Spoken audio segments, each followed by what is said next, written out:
Welcome to part 3 of how to learn Studio One for beginners. My name is Zhonzell Watson. In part 1, I taught you guys about audio configuration.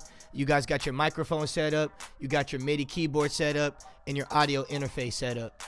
In number 2, I taught you guys how to add tracks so you can record, how to import your files, your beats, so you guys can start recording over those with your vocals. And in this video, I'm gonna teach you guys how to add instrument tracks. So if you guys like this video, please smash that like button, subscribe to my channel if you're not subscribed already, hit that notification bell so every single time I drop a video, it goes straight to your push notification on your phone. So look, man, I appreciate the love. If you guys want to send me in your songs, I got my email in the link in the description. If you guys can, just send that to me. I'll do a review. That's promotion for you guys on here, and it's also a way I can give you guys valuable feedback on how I think the quality of your mixes are, what you can improve on, and what you're doing well in. So let's get it without further ado, baby. So I got my notes here, so I'm gonna just try to stay right on track. Let's go to that song session, and what you're going to do is open up your browse, and your browse tab is down here bottom right, and you're going to go to the instrument tabs. And I'm just going to go ahead and assume that you're only using Studio One instruments. I'm going to just play it safe. So we'll start with dragging over. Let's go to presence, and I'm going to just drag over and drop it. And so now you can see nothing's going to play if I press, because we didn't select the sound. So we got to select the sound first. First, we're going to go to default. And I'm going to just pick an artist instrument. Let's just go with bass. And 303. Click that. Now I should hear. Hopefully you guys can hear that. If you don't want that, go to the arrow, next preset. These are preset sounds that they already have for you. Preset. It's already preset. I'm going to try to help you guys out with terminology. I don't like that. That's cool. Okay, so once you find the sound that you want, you're going to want to adjust the tempo. So the tempo, remember I showed you in part 2, is down here, bottom right. Let's turn on the metronome like I showed you in part 2. Just click, and let's press spacebar to hear. Let's slow it down. 94 is cool. So I'm going to leave my pre-count on. Matter of fact, you should leave on your pre-count too. That way it gives you a 4 count before you start recording. And set your loop bar. Mine's is already set. I'm going to bring mine's in shorter to 2 bars, which ends at the 3. So it's not 3 bars, it's 2 bars. That's what you're going to want to make sure that you do.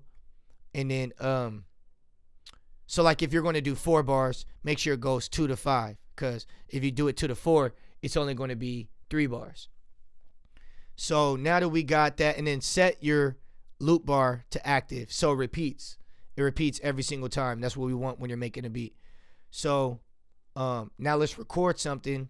Now, before I record, there's 2 things you guys got to know. It's about quantize. If you don't know what quantize is, it's a setting in Studio One that makes sure when you record something on like an instrument, when you record an instrument, it's on beat, it's on time of the 94 tempo.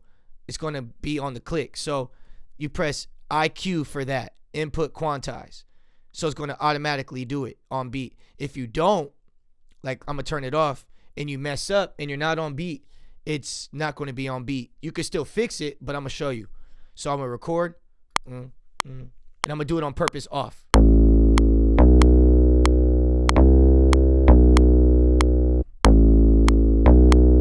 So it's off on purpose. It didn't correct it because this wasn't on the IQ for input quantize. So since I didn't do it, if you still want to keep it, double click, and that takes you to the piano roll. The piano roll is where you can adjust the pitch or the key of a note. You can adjust the sustain or the length of a note. You can also adjust the timing of a note, which is what we're about to do right now, which is also AKA quantize. So, I mean, I'm excited. Let me just stop real quick and say, hey, we recorded something, right? Like, whether it was on beat or not, we recorded something and we looped it. So for those of you guys who are new to Studio One and new to recording, like, that's a big accomplishment. So yeah. But let's fix it. So there's two ways you can fix it. One, you can just, with this toggle snap on, we can snap it to here and boom, it's on. See that? Bring it to there. Or if it's off, what we could do another way, Control Z, is you can highlight it. If you don't want to go through every one and be like, man, I don't want to keep snapping them with the toggle snap, then highlight it, right click it, and press Q or quantize. And that, you just saw what it did. Brings it on beat. Da, da, da, da, da, da, da, da. Now, if you don't want to go through that, if you're like, man, Zell, how do I just, all right, so delete. I'm going to turn on my IQ, my input quantize, and we're about to record, and watch how it's going to be on time. It's going to be on beat.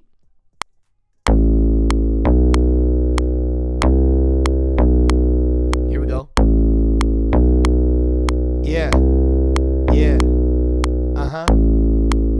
Okay, so it's on beat, and you're good. So I hope you guys understand. Double click the piano roll. If I want to change a note, you could do that, do all that. So it's good. You can change a note, you can extend it. Everything is in here. If you want to change the quantize up here, you could definitely do more. So just mess with the measurements and the bars, and you'll get what you want to accomplish out of it. Another thing is a time signature. Like, I got this set on 4/4. So what that means is if I delete that and I go to click this 4, the first 4, and go to 3/4, now it's going to go 1, 2, 3, 1, 2, 3, which I would adjust it and bring it to the 3 right here. 1, 2, 3, 1. When I say adjust it, adjust the loop bar. 1, 2, 3, 1, 2, 3. So that's more of a beat, like 2, 3.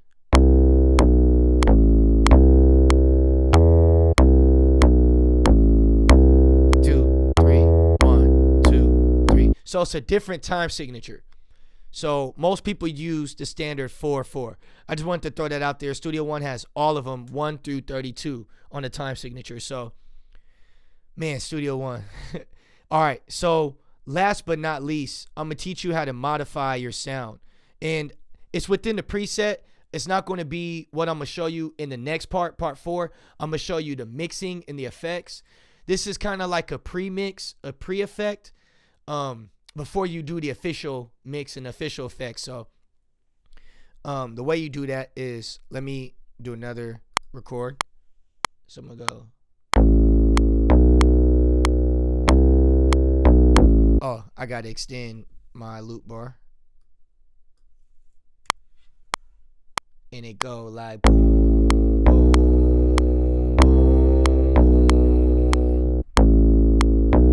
Okay, so you can let that play. Click the instrument editor right here where my mouse is.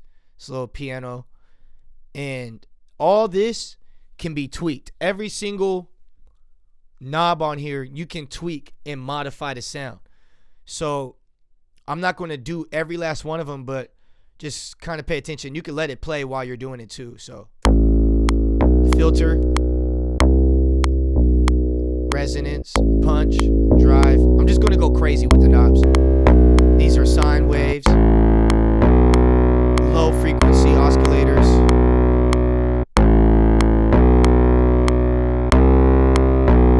transpose,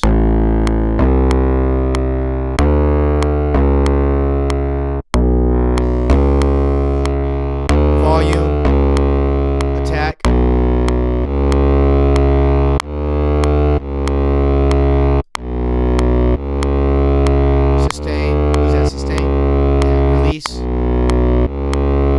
glide,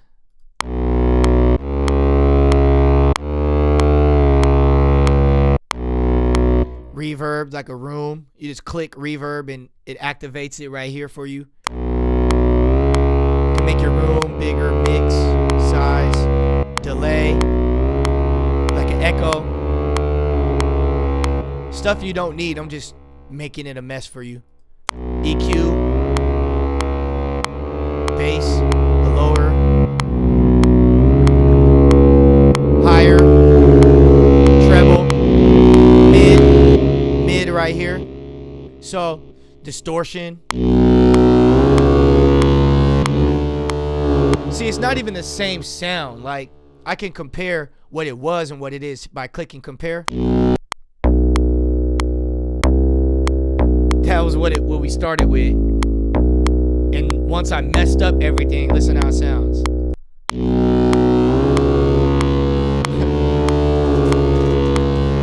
So, I mean, you can modify crazy, man, like crazy up in here, man. Presence is awesome. So, just use those if you want to adjust and tweak. And then the last thing I'm gonna show you is, okay, so when you're bouncing it to an audio file, you just right click and go to bounce selection, and this pops up, the audio file. This is a MIDI. The MIDI went mute, like the mute tool muted it automatically. But if you want to make changes, just click on the MIDI and you can make changes on what you did. But once you have it on the audio file, you can no longer make any changes. So audio is really for when you're done. You can go to this hamburger menu, track list, and you can cut off with this little white dot next to the piano to hide your MIDI file. Still there when you want it, but now you can, let's get out of there. Now we can duplicate by pressing D or right click and go to duplicate. And now we can extend our loop bar, because the loop bar, when you're exporting, I'm gonna get into exporting too, but when you're transferring your song out of Studio One, you're gonna need this loop bar to cover the entire song. So when you export it, that's what it's going to export, the loop bar. So you can see by pressing D, and you would do more instruments. Let's just say added a drum impact, just real quick. Every drum, see, I'm going to the preset right now, but just for your eyes, I'll drag over the actual impact. It has nothing until I go to the default, just like with the presence, and I choose a kit. All these are kits.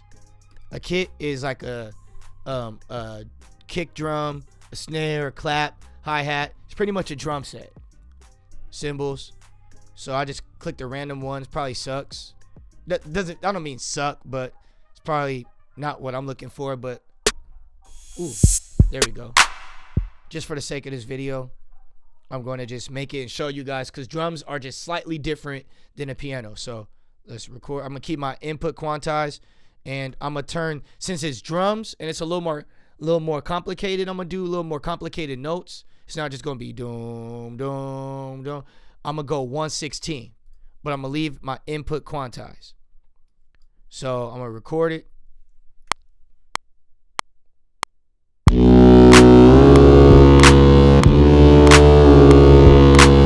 Okay, so I recorded that drum pattern. Now I'm about to bring the loop in. Come on. What's wrong with my loop? What's wrong?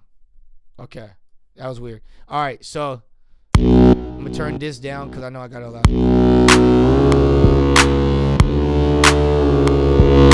It's like, dang, this thing has power, don't it?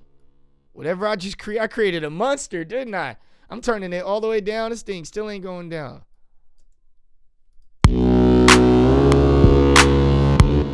Like, it's probably playing out of the oh yeah, it's playing out of this. Okay, so it was playing out of the track that I had on the MIDI. So now it's back to this. Okay, just so you know. So when you got your drums laid out, this is just for drums. You're going to right click and go to explode pitches to track. That way you can separate your kick drum, because right now they're together. The kick drum and the snare or the clap or whatever, they're all together on one track, and you don't want that. So right click, explode pitches to track, and there you go. You got your if I were to use my listening tool, this is my kick. Not sure if you can hear it because I'll turn it up over here, but I'm not sure if you can hear it due to you're probably on your phone. Oh, it's this one right here. Turn it up. I'll even turn up the resonance just so you can hear. There it go. And then you can hear my listening to my clap. So they're separated now. Now I can go ahead and arrange them how I want to arrange them. And when I double click, it won't take me to a piano roll. Since it automatically knows it's from Impact, it's a drum, it brings me to the drum view, not the piano roll, piano view. So I can see they're all right here. If I click right here, it's all there. So it's the same thing. You can bounce it. You can press D and duplicate it, which is better than copy and paste. So yeah, that's how you modify I just tried to keep it real basic for you guys. Go ahead and dive in, make a beat, see what you come up with, arrange your song, and man, I'm gonna tap back in on part 4 on the mixing, the effects. So I'm gonna teach you guys how to mix not only your instrument, but I'm gonna teach you how to mix your vocals. I'm gonna teach you guys how to bust your vocals so you have that quality industry sound. So yeah, man, it's your boy Zhonzell. Thank you guys for watching. If you found this video helpful, do me a favor, please hit that subscribe button, hit that notification bell, and I'm gonna see you guys next time, part 4. Peace.